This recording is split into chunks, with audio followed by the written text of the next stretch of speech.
I understand last time you were here, Melody Hobson interviewed you. Well, I'm a poor substitute, but I'll try and compensate in the quality of the questions. As you repeatedly emphasize, communication and transparency are very important for the Fed. I would like to get more from you on some of what you just said. As a former central banker, the only sort of caution I've been given by the Economic Club is to not lapse into central bank speak. So I'll try my best not to do that. Let me start by saying you've guided the Fed through some really difficult events, including the pandemic, the dash for cash in March 2020, the great inflation, the banking crisis centered around Silicon Valley Bank. And then over the course of the last year, we've seen a growing possibility of a Fed-engineered soft landing. And now it seems like everything has changed. In the course of a couple of months, JP Morgan has shifted to estimating the probability of a recession this year at around 60%. What do you think about all this? Well, first of all, thank you for being here today. It's a pleasure to be here with you. Actually, the appearance I did here was my very first appearance as chair 7.5 years ago. So it's great to be back. And I would agree with you that it's been an eventful 7 years. Putting it mildly, I keep waiting for the 3 months of calm, that never comes. But to your question, I guess to set the stage, let's look back at 2024. 2024 was a year where the economy grew 2.4%. Unemployment remained in the low fours, close to mainstream estimates of maximum employment, and inflation came down and was running at the end of the year around 2.5%. That's the economy that we had, and I won't decide how to characterize that, but that's where things were. Where we are now, again to your question, is the administration is, as I mentioned in my remarks, is implementing significant policy changes, and particularly trade now is the focus. And the effects of that are likely to move us away from our goals. So unemployment is likely to go up as the economy slows in all likelihood, and inflation is likely to go up as tariffs find their way, and some part of those tariffs come to be paid by the public. So that's the strong likelihood. And my hope is that we'll get through this and get back. Well, we're always going to be aiming for maximum employment and price stability. That's what we do. I do think we'll be moving away from those goals probably for the balance of this year, and then, or at least not making any progress, and then we'll resume that progress as we can. Let's talk a little more about tariffs. I mean, you recognize that some of the effects of the tariffs will be one-off, transitory, but you also have said that perhaps they will give room for a number of firms to raise prices. You mentioned dryers. When washing machine prices went up because of tariffs, dryer prices also went up in tandem, even though they weren't tariffed. What's your sense about the effects of tariffs on inflation? What would make them more persistent? And what would make them have effects on growth? So in a kind of a simple starting point is one tariff comes in that gets passed along in prices and raises inflation, but it's just a one-time thing. So the price level goes up, and that's it. But that can happen in some circumstances, but it depends on a number of things which we don't know yet. And I would point to a couple of them, or three of them actually. One is just the size of the effects. And as I mentioned, the tariffs are larger than forecasters had expected, certainly larger than we expected, even in our upside case. We looked at a range of cases. So that's one. The second one is how long does it take for the tariffs to have their effects on inflation? To the extent it takes longer and longer, that raises the risks that the public will begin to experience higher inflation. They'll come to expect it, and companies will come to expect it. So that risks higher inflation. And the third is just what I mentioned in my speech, which is my remarks, which is got to keep inflation expectations well anchored. So if we have those three things under control, that's what it will take. And indeed, our role is to make sure that this will be a one-time increase in prices and not something that turns into an ongoing inflation process. That's a big part of our job. What about the effects of tariffs on quantities? with the level of tariffs that, for example, have been currently applied on China, there's a fear that the supply chain may get disrupted, that firms may not be able to import their relevant stuff from China given the level of prices. If it turns into a supply shock, would the Fed's response be different than if it was primarily something which affected just prices? So I actually had dinner at the Chicago Fed last night and with a number of directors of various parts of the Chicago Fed, and many of them are CEOs of significant companies, and they this uncertainty that they're feeling and the issue with imported components to their products is just a huge issue. But with if you look back at the pandemic, if you remember, there was a shortage of semiconductors, and that led to a shortage of cars at a time of extremely high car demand. And it was a prolonged shortage because production couldn't keep up. And that led to an extended period, one of the things that led to an extended period of inflation. So when you think about supply disruptions, that is the kind of thing that can take time to resolve, and that can lead what would have been a one-time inflation shock to be extended, perhaps more persistent, and we would worry about that. In this case, you can look at the car companies, which their supply chains are likely seem to be on track to be disrupted significantly, and you would worry that that process will take some years and that the inflationary process might be extended. So these are all of this is highly uncertain. We're thinking now really before the tariffs have their effects as how they might affect the economy, and that's why we're waiting really to see what the policies ultimately are, and then we can make a better assessment of what the economic effects will be. Let's move to immigration. You talked about the labor markets being in reasonable equilibrium right now. Of course, what we've seen over the last few months, months of the previous administration continuing into this administration, is immigration has fallen off considerably. What's your sense on how that will affect the labor market? So part of why growth was so strong in the last couple of years was just very high levels of immigration, and those people went to work. The economy hired them. There was a lot of demand. We were still working off the labor shortage.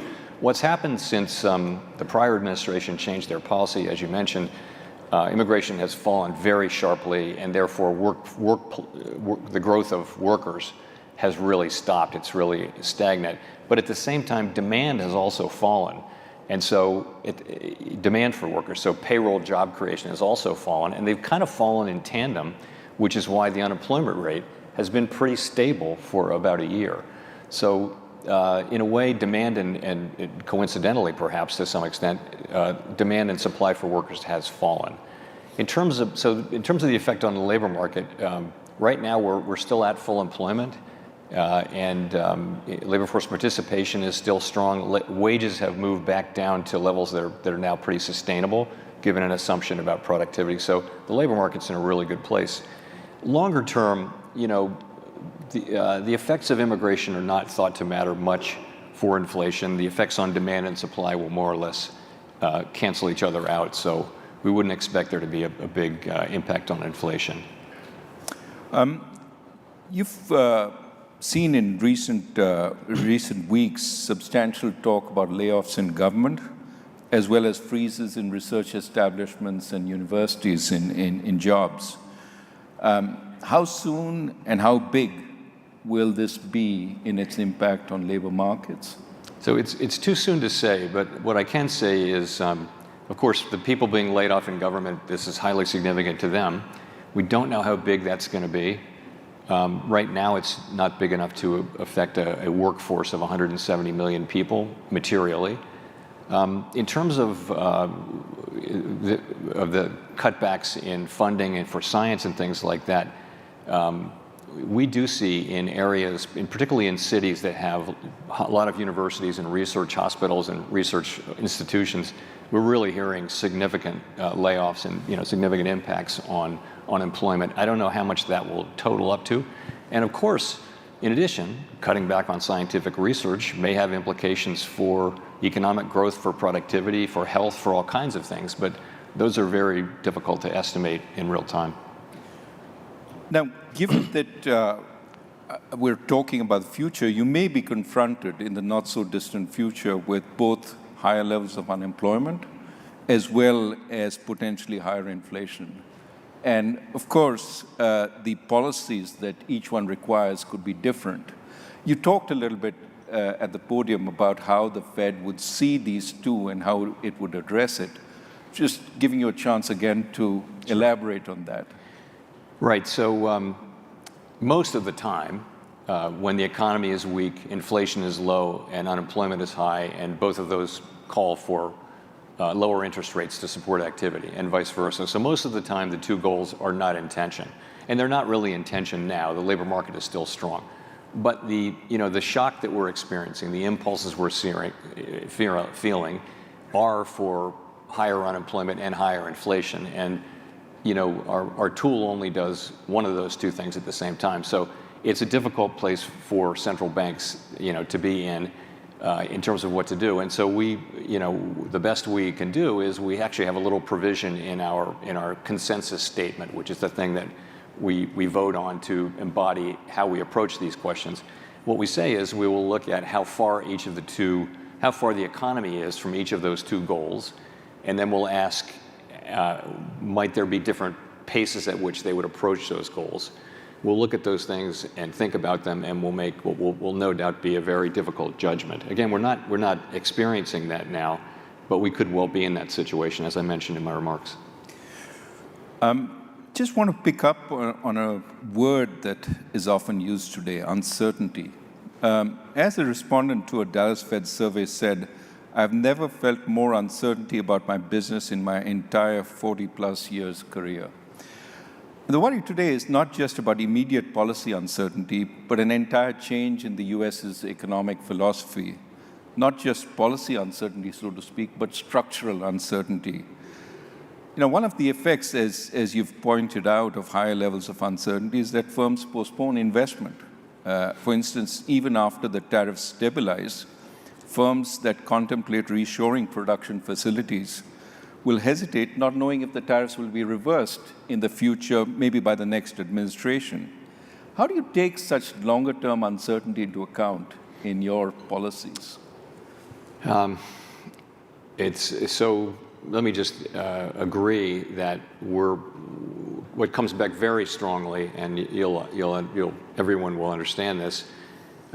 These are very fundamental changes in, long held in some cases, policies in the United States, and there's not any real experience. I mean, the Smoot-Hawley tariffs were actually not this large, and they were 95 years ago, so there isn't a modern experience of how to think about this. And businesses and households are saying in surveys that they are experiencing incredibly high uncertainty.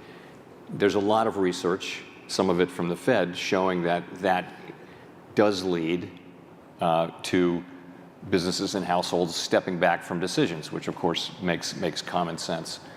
And you hope that that's something that you go through a phase, and then you know what things become more certain, and therefore people can resume normal economic activities given their understanding of what is the new normal. I mean, your question really is, what if the uncertainty remains high?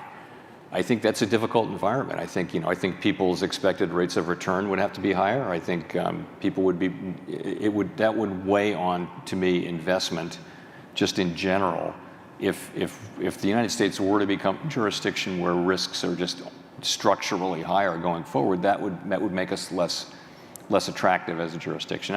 We don't know that at this point, but I think that would be the effect.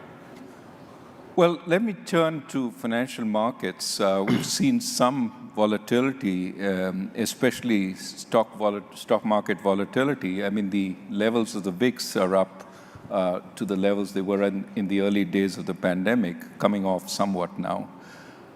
Some people believe the Fed will intervene if the stock market plummets, the so-called Fed put. Are they correct? I'm going to say no with an explanation.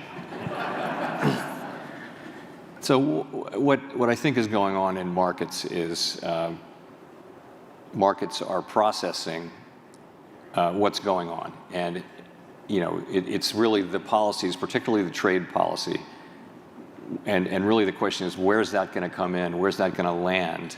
And we don't know that yet. And until we know that, you can't really make informed assessments that would still be highly uncertain. Once you know what the policies are, it'll still be highly uncertain what the economic effects will be. So markets are struggling with a lot of uncertainty, and that means volatility.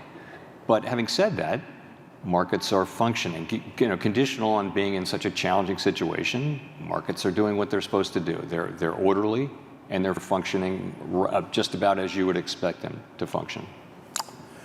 So we've seen volatility also in the bond market, and at a time when usually there's a flight to safety, we saw yields on the German Bund and the Japanese government bond come down, but we saw yields on US Treasuries go up. What do you attribute this to? So I would just say the same thing. I think it's very hard to know in real time. I've had a lot of experience with significant moves, for example, in the bond market, where there's a narrative that people land on, and then 2 months later you look back and go, that was completely wrong. So I think it's very premature to say exactly what's going on. Clearly, there's some delevering going on among hedge funds in levered trades and things like that. It's also, again, it's the markets processing historically unique developments, and with great uncertainty. And I think you'll probably see continued volatility. But I wouldn't try to be definitive about exactly what's causing that. I would just say markets are orderly and they're functioning kind of as you would expect them to in this time of high uncertainty. So the Fed, in its last meeting, slowed the pace of shrinking of its balance sheet. Was this driven by uncertainty about how much reserves and liquidity the market needed, and you wanted to take a little more time to find that out? And flip side, you said the market was orderly. What if market disruptions emerge? Would the Fed intervene? So we think that reserves are still abundant. So we don't think we're close to the point, particularly close to the point where we would stop. But we were facing a situation in which, for other reasons, there were going to be big flows into and out of reserves, as it had to do with the debt ceiling and the Treasury General Account. For those of you who are Treasury market people, that'll make sense. But while those big flows are happening for over a period of 6 months, we would actually be shielded from being able to see evidence that we were or were not getting close to the level of less abundant reserves. And so we decided to slow the pace. We thought about pausing, and instead we debated it. It was one of these great debates that we have at the FOMC. We decided to slow the pace instead. And people really came to see the merits of that, because the slower we go, the less the smaller the balance sheet can get without disruptions. And we want that process to continue, and now it's at quite a slow pace. So we think that's a really good thing. So that means it can go on for a longer amount of time, and we'll be able to reach kind of very carefully what we think is the right level of reserves. Still plenty of reserves. What about the international dollar-based system? With all these disruptions, do you stand ready to supply dollars to central banks as you've done in the past when there's been a global shortage of dollars? Sure, absolutely we do. Just for everyone's knowledge, we have standing dollar swap lines with 5 large central banks, and they go to the jurisdictions where there are big overseas dollar funding markets.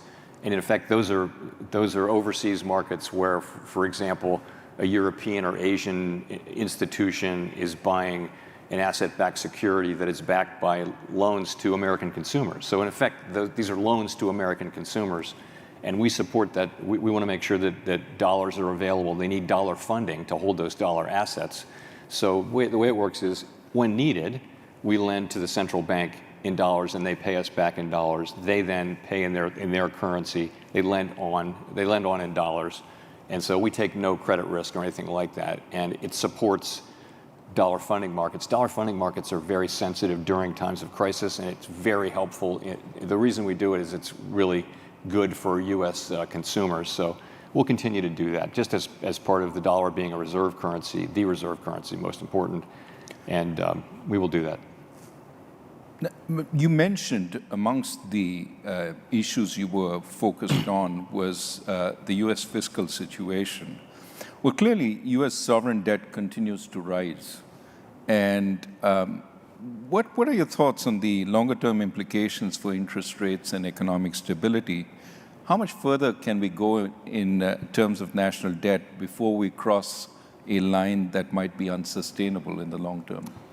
So the U.S. federal debt is on an unsustainable path. It's not at an unsustainable level, and no one really knows how much further we can go. Other countries over time have gone much farther, but we're now, we're running very large deficits at full employment.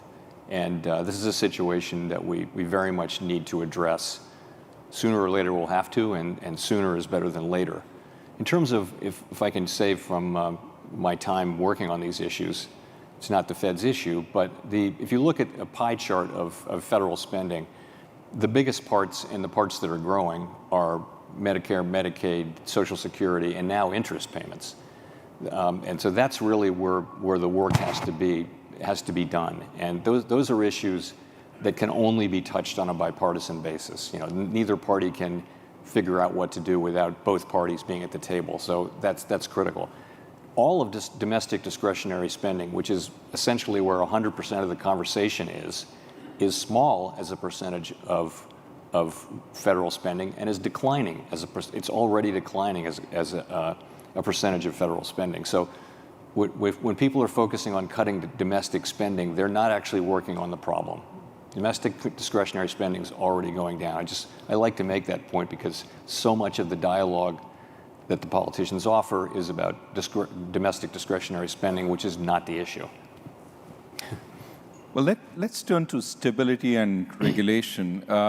Turning to the U.S. financial sector, we still have some concerns about distressed commercial real estate loans on bank balance sheets, whether they've been fully dealt with so far.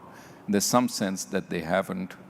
Add to that the very rapid growth in various forms of private credit over the last few years, which arguably haven't been tested by a full-blown recession.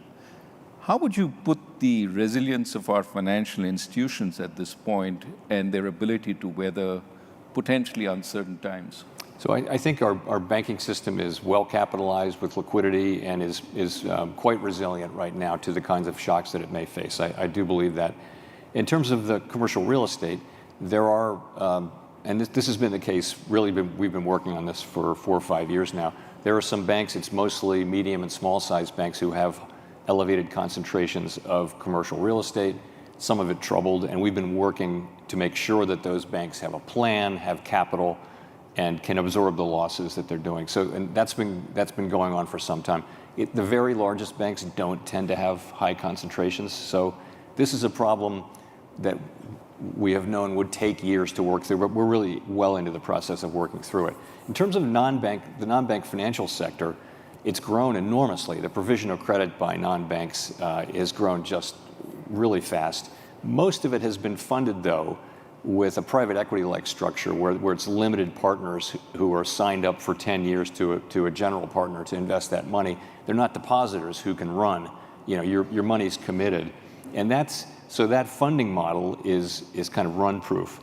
That isn't some law of nature, though. So when you do start to see shorter-term funding creeping in, to your point, though, Raghu, this very fast-growing and now quite large private credit part of the economy has not really been through a significant credit event or significant. It's really grown since the pandemic. And so just for that reason and for how fast it's growing, we have a close eye on it. It doesn't have the same kind of prudential regulation, though, that the banking system has. So we're watching it carefully. And as I mentioned, it's a more stable funding source to the extent its institutional investors signed up for a long period. But we're watching carefully. Right. Wearing my banking research hat, actually banks are also involved in funding these institutions in a big way. Yeah. We do know the administration wants to relax regulations in many areas, one of which may well be banking. What can you tell us about the Basel III endgame, so to speak, which is, at this point, primarily focused on additional capital for the large banks? The Fed view, and my view, is that we should proceed to complete the Basel III accord, and we would have to do that, and would look forward to doing that in conjunction with the FDIC and the OCC. But our view is, and I think the bank's view as well, is we should complete that. You need international minimum standards. That's kind of a common good, and we're not bound by them. Really, nothing. The United States has plenty of input into what those accords contain. So our view is strongly that we should complete those, and we could do it, I think, relatively quickly. We're not so very far away from what would be a good, I think, outcome. Well, let me move to something which is more about technological change and new kinds of instruments, cryptocurrencies. How do you see the potential for more favorable regulations coming on them, and potential risks from that for the system? So we went through a wave of failures and fraud and things like that were the headlines for a couple of years, and I think what you see now is, and during that period, by the way, we worked with Congress to try to get a legal framework for stable coins, which would have been a nice place to start. We were not successful. I think that the climate is changing, and you're moving into sort of more mainstreaming of that whole sector. So Congress is again looking at both the Senate and the House are looking at a legal framework for stable coins. Depending on what's in it, that's a good idea. We need that. There isn't one now. And stable coins are a digital product that could actually have fairly wide appeal and should contain consumer protections of the typical sorts and transparency. And that's what the Senate and the House are working on. So that's a positive thing. I also think some of the, we took a pretty conservative, and other bank regulators took an even more conservative perspective on the guidance and rules we imposed on banks. I think there'll be some loosening of that, and I think we'll try to do it in a way that preserves safety and soundness, but that permits and fosters appropriate innovation, but that does so in a way that again doesn't put consumers at risk in ways they don't understand or make banks less safe and sound. You have a policy review underway. Now, surveys recently tell us there seems to be a distinction between a rise in the level of prices, which is what the public seems to worry a lot about, and the rate of increase in prices, which certainly they worry about in passing, but the Fed worries much more about. That is the rate of inflation. So even though we're coming down to 2%, people remember that over the last few years, it's been over 20% increase in prices. So as you start thinking about the policy review, is there any thought about how you might want to address this sort of challenge, that it's the path of prices as much as the rate of change which matters? First of all, I think you're right, and I think the public is right. When we say inflation is back down to 2%, 2.5%, and we think that's a good thing, it is a good thing. But if you're paying 20% more than you were paying in 2021, that doesn't help you much. You're still paying a lot more than you used to be paying for the necessities of life. So it's just another way of saying people hate inflation, and it's easy to understand why.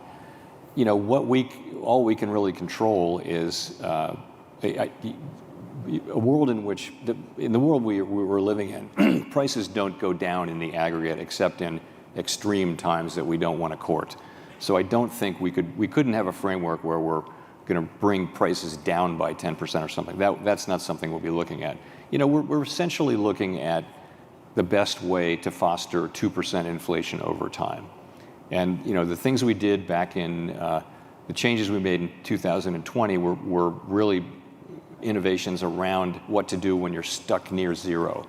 Now we're well above zero, and it may be that we still need to have in our framework a way to deal with that, but perhaps the main case is not one where you're dealing with the effective lower bound, and that would be a framework that looks a lot more like the one that we had before 2020. Now, one of the tools you brought in to deal with the zero lower bound was quantitative easing. But you've also used quantitative easing to fix disruptions in the financial markets. Are you going to be more specific about what your objective is with quantitative easing as you go through this review? So in the beginning, it's typically, we're using it for financial market function. That was the case with the global financial crisis and with the pandemic. And we did try to explain ourselves through the pandemic, and our explanations did change. But I think it's fair to say we might have done a better job of being clear about why we were doing, and that's something that we're aware of and looking at. I mean, no discussion is complete without talking about AI. Yeah. With AI coming fast and furious, it could affect productivity, it could affect employment. There are some people who say we will see for the first time technological unemployment in a serious way with AI. What are your thoughts about it, and how will it impact the Fed going forward? So like everyone who's been exposed to what it's capable of, it's beyond, I mean, I started thinking about it as like a better version of Google, but it's not. It's like a better version of a person, you know? I mean, it can do amazing things, and so the question is, all through the 250 years of technological innovation, technology evolves and people worry that it's going to replace human labor and people will be unemployed, and that hasn't been the case. It may be the case in the short run, but in the long run, what it's done is raise human productivity and therefore living standards. So is this going to be the case where it eliminates more jobs than it creates? And we just don't know. I mean, you come back in 20 years, will it be the case that just people are much more productive in their work because of AI?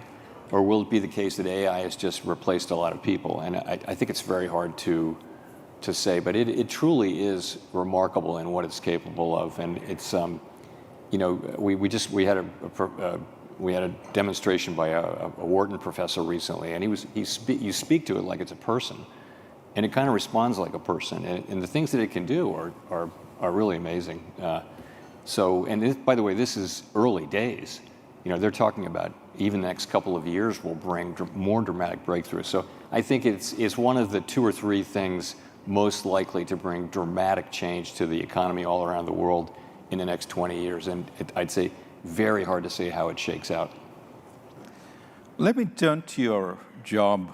An important man once said of your job, it's the greatest job in government.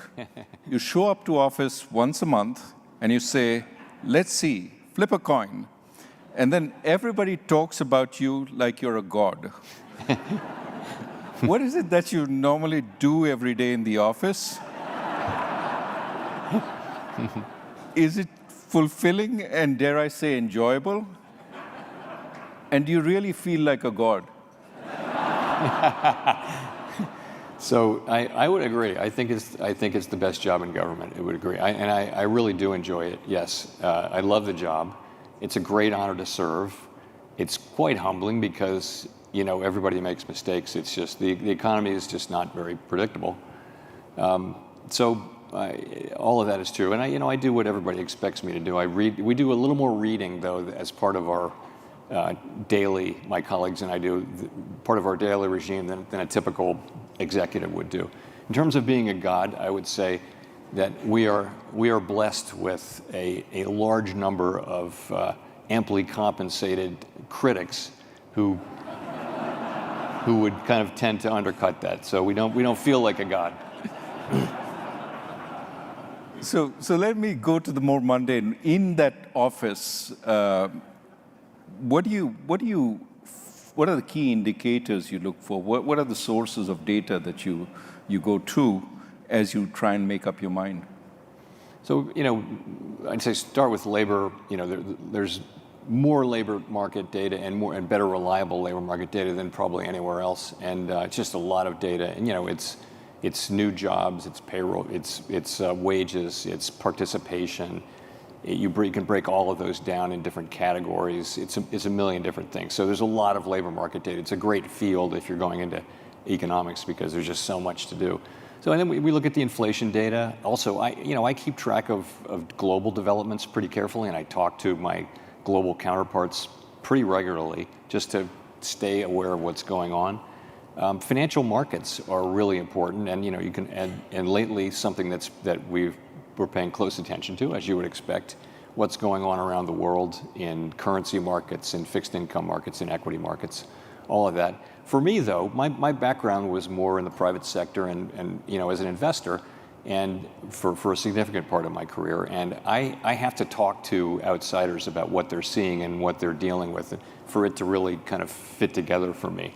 I can look at only so much data, and but to really get the story and the narrative, it's more talking to outsiders, and anecdotal data does help things kind of fit together for me, I would say. Yeah, you told us about speaking with business people last night and getting a sense of what was going on in the Midwest. Let me turn to Fed independence. You've reiterated that you intend to stay in office until the end of your term, and that certainly reassured many in financial markets. What are the levers the government or the legislature have to pressure the Fed? And should one worry about threats to the Fed's independence once you're gone? So our independence is a matter of law. Congress has, in our statute, we're not removable except for cause. We serve very long terms, seemingly endless terms. So we're protected in the law. So Congress could change that law, but I don't think there's any danger of that. Fed independence has pretty broad support across both political parties and in both sides of the Hill. So I think that's not a problem. There's a Supreme Court case people will have read, probably in today's Journal, at which the Supreme Court may decide whether independent agencies generally, whether their authorizing laws can contain a provision that prevents the president from firing members of a commission other than for cause. And that's a case that people are talking about a lot. I don't think that decision will apply to the Fed, but I don't know. But it's a situation that we're monitoring carefully. Generally speaking, Fed independence is very widely understood and supported in Washington, in Congress, where it really matters. And the point is, we can make our decisions, and we will only make our decisions based on our best thinking, based on our best analysis of the data about what is the way to achieve our dual mandate goals as we can to best serve the American people. That's the only thing we're ever going to do. We're never going to be influenced by any political pressure. People can say whatever they want. That's fine. That's not a problem. But we will do what we do strictly without consideration of political or any other extraneous factors.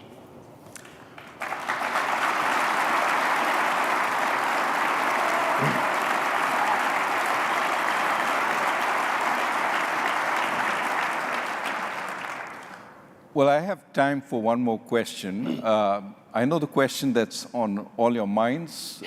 What are you going to do on interest rates next? But I'm not sure that and I'm not sure you would tell, even if you knew. So I'm not going to ask that question. The question I want to ask is a more personal one. What is it that you'd like to do most at home after an exhausting day flipping coins in the office? I play one of my guitars. I do Zoom calls with my kids and my grandkids, and I go to the gym a lot too, just to stay in shape. We need you healthy. We need you healthy. Thank you very much, Chair Powell. Thank you. And please join me.